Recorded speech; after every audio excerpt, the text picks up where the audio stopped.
MP ఇన్ఛార్జ్గానే నా కార్యక్రమాలు నేను చేస్తున్నాను. నా దగ్గర అన్ని నియోజకవర్గాల నుంచి వస్తున్నారు. ఎస్, ఎమ్మిగనూరు నుంచి కొంచెం ఎక్కువగా ఉన్నారు. డెఫినెట్లీ నేను ఇక్కడ ఎమ్మిగనూరులోనే 2 years నేను ఇక్కడ ఉన్నాను. డెఫినెట్లీ ఆ అఫెక్షన్ అనేది, ఆ బాండింగ్ అనేది ఉంటుంది. సో అంత మాత్రాన నేను క్యాడర్ అంటే నా వర్గం వాళ్ళ వర్గం అనేం కాదు, అందరూ కలిసే చేస్తాము. Depending on person to person కాబట్టి దాని గురించి నేను మాట్లాడదలుచుకోలేదు.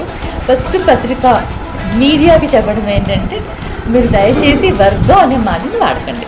జగన్ అన్న ఏది ఇస్తే అది నేను చేస్తాను.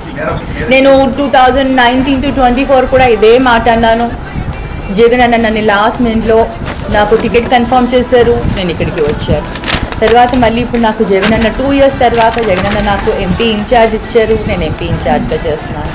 మళ్ళీ రేపొద్దున డీలిమిటేషన్ అవుతుంది, తర్వాత విమెన్ రిజర్వేషన్ అవుతుంది. ఎక్కడ విమెన్ రిజర్వేషన్ అవుతుందో ఏంటో తెలీదు, డీలిమిటేషన్లో ఏ ప్రాంతాలు ఎలా విడిపోతాయో తెలీదు.